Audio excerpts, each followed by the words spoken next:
नमस्ते, थर्ड आई में आपका स्वागत है। आज मोदी जी वापस लौट रहे हैं और आज ही विपक्ष ने पटना में अपना एक पहली महत्वपूर्ण बैठक की और कुछ ऐसा हुआ कि मोदी जी के जो मोदी जी के अनुसार एक बहुत सफल दौरा था अमेरिका का, उस पे विपक्ष की बैठक ने और कुछ किया चाहे न किया, उस पे पानी तो फेर दिया। कारण यह है कि बहुत हाइप था और अगले 1-2 दिन तक केवल जो हमारा इलेक्ट्रॉनिक मीडिया है, जिसको कंट्रोल मीडिया कहते हैं, कुछ लोग और मीडिया भी बोलते हैं, वो केवल उसी की खबर सुनाता। लेकिन वो बात पीछे चली गई और आज जब बात सबको, जिसको कहते हैं ना, झक मार के बात तो विपक्ष की मीटिंग की करनी ही पड़ी। विपक्ष का जब ये मीटिंग आज हो रही थी, उससे पहले अगर आपको याद हो, आज अमित शाह भी बहुत गुस्से में थे, कल भी गुस्से में थे कि विपक्ष की मीटिंग क्यों हो रही है, फोटो सेशन है, इत्यादि इत्यादि। और कुछ लोगों ने ये कहा था कि ये विपक्षी मीटिंग मेढक तौलने जैसी बात है। एक मुहावरा था मेढक तौलने का, मतलब कि इतना विरोधाभास है आपस में कि एक जगह इकट्ठा ही नहीं हो सकते। लेकिन जो भी कहिए, ये क्रेडिट तो नीतीश कुमार को जाता ही, और आज जितने लोगों ने वहां आए उन्होंने ये भी कहा कि नीतीश कुमार ने ये काम कर दिया है। लेकिन इसका एक बहुत बड़ा बाइंडिंग फैक्टर, इसका जो ग्लू इफेक्ट था, जो इसको बांध के रख रहा था, वो कहीं ना कहीं मुझे 3 चीजें लगती हैं: कांग्रेस, राहुल गांधी और खड़गे जी। इस ऑर्डर में ये तीनों लोगों ने उसमें, मतलब उस सीमेंट को जरूर प्रोवाइड किया, कराया नीतीश कुमार को, जिससे कम से कम इनको एक जगह ले आया। आज का जो इम्पोर्टेंट, जो मुझे लगता है, वो एक इम्पोर्टेंस ये थी कि एक समय ऐसा था, अगर आपको याद हो, जब राहुल गांधी से बहुत से लोगों को दिक्कत थी। लेकिन आज इस पूरी विपक्ष की मीटिंग का जो केंद्रीय वो था, जिसको लेके, जिसके अगल बगल ताना बाना बना जा रहा था, वो राहुल गांधी। अगर जिसने उस प्रेस कॉन्फ्रेंस को देखा हो, तो नीतीश कुमार जिस तरह से अपना प्रेस को इंट्रोड्यूस करने के बाद राहुल से इंसिस्ट कर रहे थे कि आप पहले बोल दीजिए, क्योंकि उनको ये नब्ज समझ में आ रही थी कि वहाँ के लोग, वहाँ के चाहे प्रेस वाले हों और बाकी लोग भी, सुनना किसको चाहते हैं। तो वो स्पष्ट हो गया था। दूसरा एक काम, और वो भले ही जो एक स्टाइल है लालू यादव जी की, एक तो अच्छा लगा बहुत दिनों बाद लालू यादव जी को लंबी बीमारी से एक तरह से मौत के मुंह से निकल के वापस आए हैं, वो आज थोड़ा अपनी लय में दिखाई दिए। हम लोगों को जब बड़े हो रहे थे तो लालू की जितनी पकड़ आम आदमी की नब्ज पे थी, वो हाल के दिनों में मुझे कोई इंसान का ऐसा नेता नहीं मिला। कुछ हद तक मोदी जी करते हैं, लेकिन मोदी जी वैसी नब्ज नहीं पकड़ पाते हैं। मोदी जी कुछ एक जनरल बातें करते हैं कि ट्रिलियन इकोनॉमी बना देंगे, लेकिन लालू को नब्ज पता है। लालू जी ने सारी बातें कही और लालू जी ने कहा कि मैं बिल्कुल फिट हूँ। इशारा ये भी था कि अब मैं फिट हूँ, अब मैं I am there to take you on. लेकिन साथ साथ दो चीज़ें उन्होंने कही, और जैसे उनकी अपनी स्टाइल है, एक तो बिहार और झारखंड में इस बार बीजेपी के लिए बहुत मुश्किल दिन होने वाले हैं, ये साफ जाहिर हो गया। दूसरी एक बात जो लालू जी ने कही अपने अंदाज में, हालांकि उनका अपना अंदाज था, लेकिन लालू जी जब कोई बात करते हैं तो वो केवल आउट ऑफ कफ नहीं होती, उसका एक, अगर आप अर्थ ढूंढने चलिए तो एक अर्थ भी होता है। उन्होंने राहुल गांधी के लिए कहा कि भाई एक अच्छी यात्रा किया, ये सब किया, फिर उन्होंने हिदायत दी कि अब आप शादी भी कर लीजिए, और फिर उन्होंने कहा आप शादी करिए, हम सब लोग इसके बाराती बनेंगे। राहुल गांधी को अनकहे हुए उन्होंने 2024 के इलेक्शन का दूल्हा एक तरह से घोषित कर दिया, और ये भी घोषित कर दिया कि ये जो जितनी पार्टीज हैं ये उसमें बाराती बन के साथ चलेंगे। मैं उसका इंटरप्रिटेशन ये देख रहा हूँ, क्योंकि लालू जी बहुत सीरियस बात को भी बहुत ही सटल वे में अपने हिसाब से कह जाते हैं। जो इस पूरी मीटिंग का, या इस पूरी प्रेस कॉन्फ्रेंस, मीटिंग तो नहीं बोलूँगा, क्योंकि मीटिंग के अंदर क्या बात हुई ये तो जो नेता ने बताया वही पता लगा, लेकिन बात हुई होंगी। लेकिन ये जो प्रेस कॉन्फ्रेंस की जो हाईलाइट थी, मेरे हिसाब से वो अरविंद केजरीवाल की एब्सेंस थी। क्योंकि अरविंद केजरीवाल साहब वहाँ क्यों नहीं रुके? उनके 3-4 लोग वहाँ गए थे, वो थे भगवंत मान साहब थे, संजय सिंह साहब थे, राघव चड्ढा थे, लेकिन ये पूरी पलटन बिना प्रेस कॉन्फ्रेंस अटेंड किए वापस चली गई। अब इसके कई अर्थ हैं।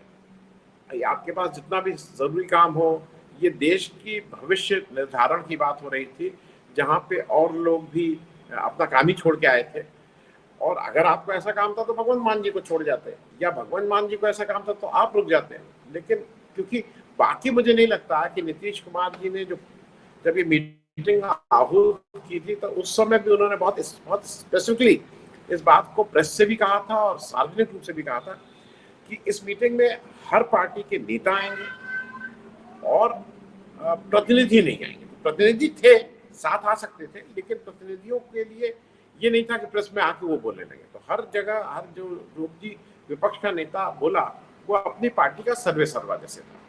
तो मेरे ख्याल में इस बात को जैसा जैसा जिसको कहते हैं ना सूत्र बताते हैं, तो सूत्र ने ये बात बाहर भी आई है कि ओमर अब्दुल्ला ने मीटिंग के अंदर जब अरविंद केजरीवाल इसको एक इशू बनाना चाह रहे थे कि अध्यादेश पे कांग्रेस जो है वो स्टैंड ले और नहीं तो हम नहीं जाएंगे, और वो शायद उस पर ओमर अब्दुल्ला का बहुत स्पष्ट वो था। ओमर अब्दुल्ला का कहना था कि जब 370 लगा था तो आप सबसे पहले राज्य थे जिसने उसको उसका समर्थन किया था। और किसान बिल की भी अगर आपको याद हो, किसान बिल का द फर्स्ट स्टेट जो किसान बिल के को जिसने रेटिफाई किया था वो दिल्ली प्रदेश था। तो अरविंद केजरीवाल साहब 2 कदम आगे 2 कदम पीछे किसके साथ है किसके साथ नहीं है ये तो मुझे नहीं समझ में आता है। लेकिन मुझे ऐसा समझ में आता है कि तो जब प्रेस भी को भी संबोधित कर रहे थे तो उमर अब्दुल्ला का मैं इसलिए कहूंगा कि उमर अब्दुल्ला एक मुश्किल जगह से आ रहे हैं। कश्मीर का दर्द मुफ्ती महबूबा मुफ्ती की ने जब बात की तो वो दर्द उभरा। उन्होंने कहा बहुत छोटे राज्य से हैं, 5-6 एमपीज आते हैं हमारे यहाँ से, वो आज भी लद्दाख को अपना हिस्सा मानते हैं। उन्होंने इसलिए 5 नहीं कहा, उन्होंने कहा 5-6 एमपी आते हैं। दूसरी बात मैं ये इसलिए ये कह रहा हूँ कि कश्मीर में उमर ने साफ साफ कहा कि उस जमहूरियत में जहां पिछले 5 साल से प्रेसिडेंट रूल लागू है और आज कम से कम हमें एक मौका तो मिला है कि हम यहाँ बैठ के उस जमहूरियत को वापस लाने की बात कर रहे हैं। उमर का मुझे मैच्योर वो लगा वक्तव्य था। और खास करके अरविंद केजरीवाल की जो ये बात वो बार बार कर रहे थे ना कि अध्यादेश पे एक हो और अध्यादेश पे एक नहीं होंगे। 370 पे जिस तरह से अरविंद केजरीवाल ने जो हड़बड़ाहट दिखाई थी और ऐसा लगा था कि वो बीजेपी के साथ लामबंद हुए हैं, उस बात को भी उमर ने साफ किया। एक सीजन पॉलिटिशियन और एक सीजन प्रैक्टिसिंग पॉलिटिशियन का जो वहां वक्तव्य लगा वो मुझे ममता बनर्जी जी का लगा।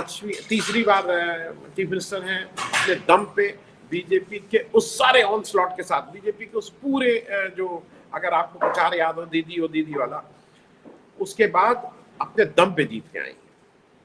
और अपने दम पे जीत के आने के बाद जिस तरह से उन्होंने इस मीटिंग में उन्होंने 3 चीजें कही और अगर वो कही है तो वो ही इस मीटिंग का टेक अवे है, वो पूरी जिस्ट को करता है।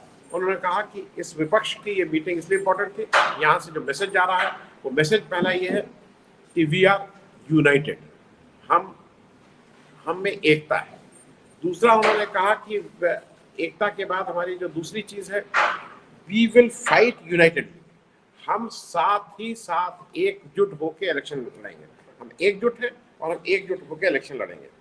और तीसरी बात उन्होंने ये कही कि अब हम यहाँ से अगली मीटिंग के लिए हम लोग शिमला जाएंगे। शिमला में ये जो मीटिंग है वो खड़गे साहब जो अध्यक्ष हैं कांग्रेस के, वो एक तरह से उसके कन्वीनर है, वो बुला रहे हैं।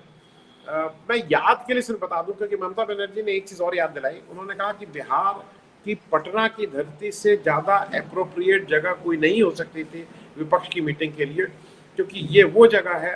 वो याद एक्चुअली 75 की जो इमरजेंसी के अगेंस्ट जो जयप्रकाश नारायण की बात थी और उसके पहले भी बहुत से आंदोलनों की बात थी, लेकिन मुख्य रूप से जयप्रकाश नारायण के आंदोलन को याद दिला रही थी कि यहीं से वो आंदोलन उठा था जिसने उस समय की जो सरकार कांग्रेस की थी उसके अगेंस्ट नारा लगाया था। आज भी उन्होंने वही चीज याद दिलाई कि आज फिर से बिहार की धरती से इस तरह का नारा उठ रहा है। लेकिन एक कोइंसिडेंस ये है कि ये नारा जब उठ रहा है तो इसका जो सेकंड स्टेप है वो हिमाचल में हो रहा है, शिमला में।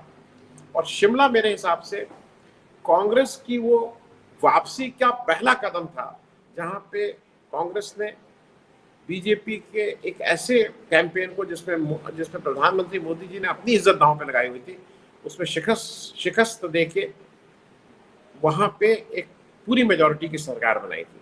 तो बीजेपी मतलब जो यहाँ का इम्पोर्टेंस है विपक्ष के लिए, हिमाचल की इम्पोर्टेंस है कांग्रेस के लिए, क्योंकि वहीं से कांग्रेस ने 2024 की वापसी का, अगर वापसी होती है, वापसी का पहला कदम चला। उन्होंने एक चीज और ममता बनर्जी ने इम्पोर्टेंट कही जो मुझे ऐसा लगता है हमको आपको किसी को भी ये समझने वाली बात है। उन्होंने कहा कि हमें विपक्ष कहा जाता है, लेकिन उन्होंने साथ में ये भी कहा कि हम सब अपने अपने राज्य में एक आम आदमी द्वारा एक चुनी हुई सरकार चलाते हैं। वी आर इलेक्टेड गवर्नमेंट और हम लोगों के मर्जी से उस सरकार को चला रहे हैं। लेकिन उन्होंने बीजेपी पे हमला करते हुए कहा कि गवर्नर हाउस से एक ऑल्टरनेटिव सरकार चलती है जो हमें काम नहीं करने देती, और ये बात हर जगह हुई है। ये बात आपने कई राज्यों में देखा, हर राज्य में जहाँ पे भी बीजेपी की सरकार नहीं है वहाँ पे बीजेपी इस तरह के अड़ंगे लगाती ही लगाती है। मैं एक और बात स्पष्ट ये करूंगा कि वो हो सकता है कि मेरा अपना थोड़ा बायसनेस हो, लेकिन मुझे अच्छा लगा कि इस पूरी प्रेस कॉन्फ्रेंस में इस देश को गांधी का देश ही बनना है, इसको गोडसे का मुल्क नहीं बनने देंगे, इस बात को हाईलाइट किया महबूबा मुफ्ती ने। ये सुन के अच्छा लगा। एक ऐसा राज्य जो बहुत छोटा है, एक ऐसा राज्य जिसके हर लीडर को रोज ये परीक्षा देनी होती है कि वो हिंदुस्तानी है, वहाँ की जो बड़ी लीडर पुरानी मुख्यमंत्री अगर वो ये कह रहे हैं कि नहीं हम अपने मुल्क को, वो राज्य को नहीं मुल्क को कह रहे थे गोडसे का मुल्क नहीं होने देंगे, ये गांधी का मुल्क है। एक चीज मैं और कहूंगा कि जो महबूबा मुफ्ती ने बड़ी बात कही, जो एक नया आजकल मोदी जी की और भाजपा की एक बात वो है कि नेहरू जी की हर बात को खराब करना, नेहरू जी को डिमीन करना, उनके बारे में अपशब्द कहना। उन्होंने याद दिलाया कि ये उस सूबे से आ रही हैं जिसने नेहरू के भारत से हाथ मिलाया। ये चीजें इंपॉर्टेंट हैं क्योंकि इसके रिटोरिक नहीं है, ये मन से निकली हुई बातें। मैं एक उद्धव ठाकरे ने भी अपनी बात को एक कहा, क्योंकि देखिए उद्धव ठाकरे के लिए भी एक ऐसे मंच पे आना जो प्राइमरली आज तक आप उस विचारधारा के लोगों के साथ अगेंस्ट में थे। उद्धव ठाकरे ने बिल्कुल साफ साफ कहा कि ये देश एक है, हम लोगों के आपस में भिन्नता हो सकती है, हम लोगों के आपस में अलग अलग राय हो सकती है, लेकिन जब देश की बात आती है तो ये हम सबको याद रखना चाहिए कि देश एक है और इसलिए हम मिलके ही लड़ेंगे। उमर ने ये बात कही थी कि सबसे बड़ी खबर ये बनेगी, ये खबर नहीं बनेगी कि इतने विपक्षी पार्टी एक जगह बैठ के बातचीत की। उनका कहना यह था कि कल मीडिया को वो मुखातिब होते हुए कह रहे थे कल आप सब लोग ये याद दिलाएंगे कि कौन नहीं आया। वो अरविंद केजरीवाल के ऊपर उनका निशाना तो मैं नहीं कहूंगा, लेकिन वो अरविंद केजरीवाल को कुछ कुछ याद दिला रहे थे। बाकी वहाँ विपक्ष के सारे लोगों ने कुछ कुछ बोला। डी राजा साहब थे, उमर साहब थे, येचुरी साहब थे और अखिलेश यादव जी भी बोले। मेरे हिसाब से अखिलेश यादव जी ने ठीक बोला क्योंकि शॉर्ट वो अभी कोई उन्होंने ये स्पष्ट कर दिया कि हम सब लोग साथ हैं और साथ लड़ेंगे। कैसे क्या लड़ेंगे उसका क्या नट एंड बोल्ट होगा ये अभी क्लियर नहीं है, ये बताया जाएगा। इस विपक्ष के उसको मैं चलते चलते इतना सिर्फ कह दूं कि इस विपक्षी जो बात हुई है, जो एकता की आज मीटिंग हुई है, वो सार्वजनिक रूप से अरविंद केजरीवाल जी को छोड़ के बाकी सारे हिंदुस्तान के विपक्ष ने ये कहा है कि वो उनको एक साथ एकजुट होकर के बीजेपी सरकार को हराने का काम 2024 में करना है। मैं एक और चीज उमर और महबूबा मुफ्ती को मैं इन लोगों से ज्यादा पॉइंट इसलिए दे रहा हूं कि शायद उनको इस लोकतंत्र का, डेमोक्रेसी और जमहूरियत का प्राइस हमसे ज्यादा पता है, क्योंकि उनके लिए वो बहुत मुश्किल चीज है उनके लिए।